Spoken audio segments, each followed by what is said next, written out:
Hi hello friends எல்லோரும் எப்படி இருக்கீங்க? நல்லா இருக்கீங்களா? இன்றைக்கி நம்ம பார்க்க போகிற வீடியோ என்ன அப்படின்னா, ஒரு designer blouse, readymade designer blouse எப்படி தைக்கலாம் அப்படிங்கிறத பற்றி பார்க்கலாம். கிளாத்தை அயர்ன் பண்ணிவிட்டு இந்த மாதிரி திருப்பி போட்டுக்கோங்க. கரை பக்கம் நம்மளுக்கு ஆப்போசிட் சைடில் இருக்கணும். இப்போ கீழே உள்ள பிசிறு இருக்குது பார்த்தீங்களா, அந்த பிசிறுலாம் நான் இப்போ கட் பண்ணி எடுத்துக்கிறேன். அதை வந்து லைன் பை லைனாக ஒன் பை ஒன்னாக நீங்கள் வந்து கட் பண்ணி எடுத்துக்கோங்க. சுருக்கம் எதுவும் இல்லாமல் நீங்கள் கிளாத்தை அயர்ன் பண்ணி எடுத்துக்கணும். அப்போ தான் நம்மளுக்கு கரெக்டாக வரும். இப்போ நம்ம கட் பண்ணி முடிச்சாச்சு. இன்றைக்கி நம்ம பேக் பார்ட் மட்டும் எப்படி கட் பண்ணி ஸ்டிச் பண்ணலாம் அப்படிங்கிறத மட்டும் பார்க்கலாம். நெக்ஸ்ட்டு லைனிங் கிளாத்தில் நம்ம மெஷர்மெண்ட் போடலாம். போட்டால் தான் நம்மளுக்கு வந்து இதோட வச்சு ஸ்டிச் பண்ணுறதுக்கு கரெக்டாக இருக்கும். இப்போ லைனிங் கிளாத் நான் எடுத்துட்டேன். ஆல்ரெடி நான் கட் பண்ணி வச்சுருக்கேன் லைனிங் கிளாத். நியூவாக நீங்கள் லைனிங் கிளாத் வச்சுருந்தீங்க அப்படின்னா, ஒரு தடவை நீங்கள் இந்த மாதிரி நல்லா அயனிங் பண்ணிவிட்டு நீங்கள் யூஸ் பண்ணுறது கொஞ்சம் கரெக்டாக இருக்கும். அப்போ தான் நம்மளுக்கு மெஷர்மெண்ட்லாம் நல்லா தெளிவாக தெரியும். மெஷர்மெண்ட் போடுறதுக்காக நான் ஓல்டு ப்ளவுஸ் ஒன்று எடுத்திருக்கேன். இப்போ நம்ம மெஷர்மெண்ட் ஸ்டார்ட் பண்ண போகிறோம். பார்த்தீங்கன்னா, நான் ப்ளவுஸை வந்து அயர்ன் பண்ணி எடுத்துக்கல. நீங்கள் வந்து அயர்ன் பண்ணி எடுத்துக்கோங்க. அப்போ தான் கரெக்டான மெஷர்மெண்ட் நம்மளுக்கு தெரியும். இப்போ நம்ம ஃபஸ்ட்டு என்ன பண்ண போகிறோம் அப்படின்னா, இப்போ ஷோல்டர், அதாவது ப்ளவுஸோட ஷோல்டர் அண்ட் நெக் பார்ட் இருக்குது பார்த்தீங்களா, அதை தான் நம்ம ஃபஸ்ட்டு மார்க் பண்ண போகிறோம்.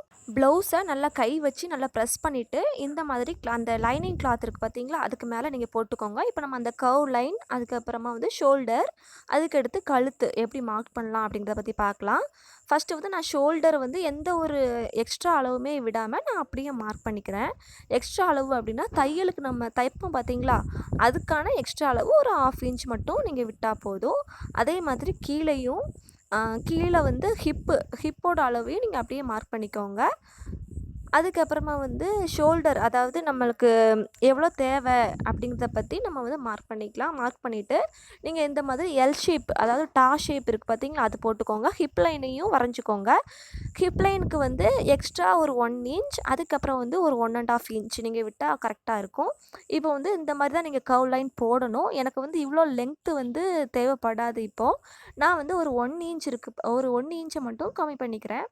உங்ககிட்ட கர்வ் போடுற அந்த ஸ்கேல் இருந்துச்சு அப்படின்னா, நீங்கள் அதை வச்சு இந்த மாதிரி கர்வ் போட்டுக்கலாம். என்கிட்ட அந்த ஸ்கேல் இல்லை, அதனால் நான் கையால் போட்டுக்கிறேன்.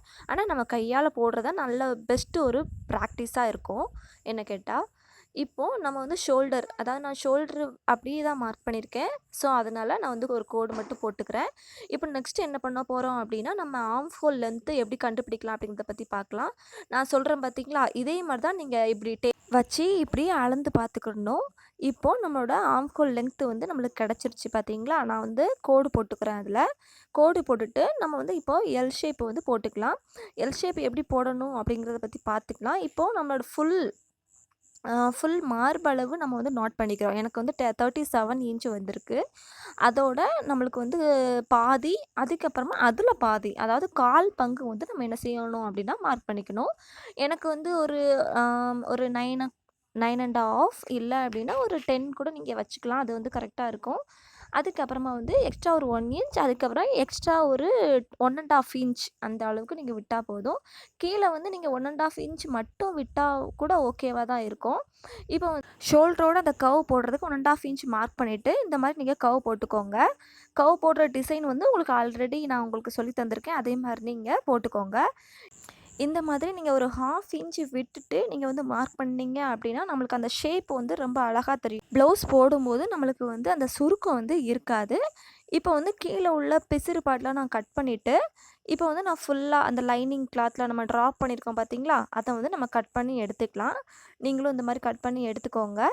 கிளாத்தை நல்லா ஓப்பன் பண்ணி விட்டுட்டு நீங்களும் இந்த மாதிரி கட் பண்ணி எடுத்துக்கணும். அப்போ தான் நம்மளுக்கு கரெக்டான ஷேப் வரும் வெட்டுறதுக்கு.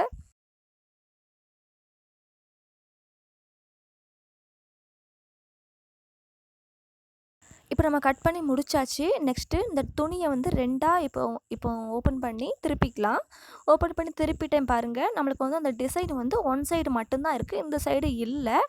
ஒன் சைடு எவ்வளோ அளவு இருக்குது அப்படிங்கிறத பற்றி நம்ம மெஷர் பண்ணிவிட்டு, இப்போ இந்த சைடும் நம்ம அதே மாதிரி மெஷர் பண்ணிவிட்டு, அதே மாதிரி நீங்கள் ட்ரா பண்ணலனாலும் பரவாயில்ல. ஏன்னா நம்ம கிளாத்தோட, அதாவது க்ரீன் கலர் கிளாத்தோட தான் நம்ம வச்சு என்ன பண்ண போகிறோம் அப்படின்னா, மேலே வச்சு நம்ம வந்து கட்டிங் போட போகிறோம். இப்போ வந்து நம்ம ஆல்ரெடி இப்போ பீஸெல்லாம் கட் பண்ணி வச்சுருந்தோம் பார்த்தீங்களா, அந்த கிளாத்தை எடுத்து இப்போ நம்ம ஓப்பன் பண்ணி வச்சாச்சு. இப்போ அதுக்கு மேலே நம்ம வந்து என்ன பண்ண போகிறோம் அப்படின்னா, இந்த மாதிரி ஒரு கோடு போட்டுக்கிறோம்.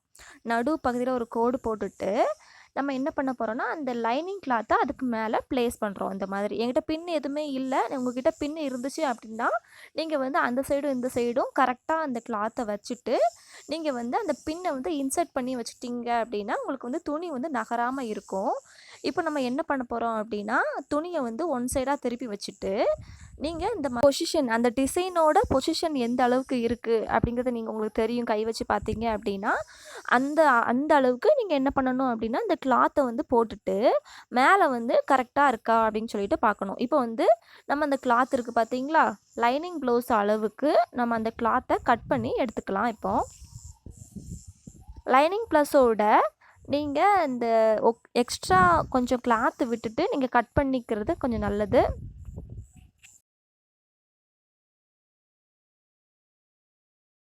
இப்போ கட் பண்ணி முடிச்சதுக்கு அப்புறமா நம்ம லைனிங் கிளாத்தையும் ஒரிஜினல் கிளாத் இருக்குது பார்த்தீங்களா, அதையும் நம்ம ரிமூவ் பண்ணி எடுத்துக்கலாம். ரிமூவ் பண்ணி எடுத்ததுக்கு அப்புறமா நான் இந்த டிசைன் வந்து மேலே போட்டிருக்கேன் பாருங்கள், அந்த லைனிங் கிளாத்தை நம்ம மேலே போட்டுட்டு கரெக்டாக இருக்கா அப்படின்னு சொல்லிட்டு நம்ம மறுபடியும் செக் பண்ணிவிட்டு இப்போ வந்து நம்ம ஷோல்டர் இருக்குது பார்த்தீங்களா, ஷோல்டர் அண்ட் நெக்கு வந்து நம்ம மார்க் பண்ணி வச்சுருக்கோம் பார்த்தீங்களா, அதோட நம்ம வந்து இப்போது நம்ம கட் பண்ணிக்க போகிறோம். கீழே வந்து அந்த ஷோல்டரில் ஒரு ப்ளவர் டிசைன் இருக்கும் அந்த ஒரிஜினல் கிளாத்தில். ஸோ அதனால நான் கொஞ்சோண்டு துணியை வந்து விட்டுட்டு நான் வந்து இந்த மாதிரி கட் பண்ணி எடுத்துக்கிறேன். இப்போ அந்த கொஞ்சம் துணி இருக்குது பார்த்தீங்களா, அதை வந்து நம்ம லைட்டாக ஒரு தையல், அதாவது உள் பக்கமாக ஒரு தையல் போட்டு நம்ம எடுத்துக்க போகிறோம்.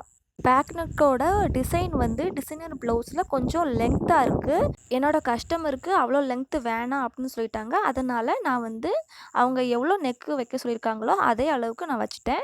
இப்போ எக்ஸ்ட்ரா உள்ள பிசுறுலாம் இருக்குது பார்த்தீங்களா, அந்த ஒரிஜினல் கிளாத்தில் நான் வந்து அதை வந்து ரிமூவ் பண்ணி எடுத்துக்கிறேன். அந்த எக்ஸ்ட்ரா உள்ள பீஸில் நான் கொஞ்சோண்டு தையல் போட சொன்னேன் பார்த்தீங்களா, அதே மாதிரி நான் வந்து நடு பகுதியில் நான் இந்த மாதிரி ஒரு தையல் போட்டு முடிச்சாச்சு. இப்போ நான் என்ன பண்ண போகிறேன்னா, லைனிங் கிளாத்தை அதுக்கு மேலே, அதாவது நீங்கள் வந்து உள்பக்கமாக வச்சு அந்த ஒரிஜினல் கிளாத்தை வந்து நீங்கள் உள்பக்கமாக திருப்பி வச்சுட்டு நீங்கள் வந்து ஸ்டிச் பண்ணி எடுத்துக்கோங்க. நான் வந்து அந்த மாதிரி பண்ணலை, நான் வந்து நேராகவே ஸ்டிச் பண்ணியிருக்கேன். வெளிப்பக்கத்துலேயே வழியாகவே நான் வச்சு ஸ்டிச் பண்ணி முடிச்சிட்டேன். நான் நெக்குக்கு வந்து பைப்லைன் இருக்குது பார்த்தீங்களா, அதுதான் நான் கொடுக்க போகிறேன். இப்போ நம்ம ஸ்டிச் பண்ணி முடிச்சாச்சு. ஸ்டிச் பண்ணி முடிச்சதுக்கப்புறம் எக்ஸ்ட்ரா கொஞ்சம் ஒரு 1/2 இன்ச் நம்ம கிளாத் விட்டோம் பார்த்தீங்களா, அதெல்லாம் நீங்கள் இந்த மாதிரி கட் பண்ணி ரிமூவ் பண்ணிக்கோங்க. ஸ்டிச் பண்ணியிருக்கோம் பார்த்தீங்களா, அதை ஒட்டி கட் பண்ணாமல் எக்ஸ்ட்ரா உள்ள பிசுறு அந்த கிளாத்து 1/2 இன்ச்சஸ் நம்ம விட்ருக்கோம் பார்த்தீங்களா, அதை மட்டும் நீங்கள் கட் பண்ணி எடுத்துக்கோங்க. இப்போது நம்மளோட அந்த டிசைனர் ப்ளவுஸோட பேக் நெக் வந்து நம்ம ஸ்டிச் பண்ணி முடிச்சாச்சு. எப்படி அழகாக வந்திருக்குன்னு பார்த்தீங்களா நம்மளோட டிசைன். இந்த மாதிரி தான் நீங்களும் ஸ்டிச் பண்ணணும். ஸ்டிச் பண்ணிவிட்டு எப்படி இருக்குன்னு சொல்லுங்கள். தையலிசை சேனலை வந்து சப்ஸ்கிரைப் பண்ணுங்கள். வீடியோ பிடிச்சிருந்தால் லைக் பண்ணுங்கள், ஷேர் பண்ணுங்கள், கமெண்ட் பண்ணுங்கள். பாய் ஃப்ரெண்ட்ஸ், தேங்க்யூ ஃபார் வாட்சிங் திஸ்.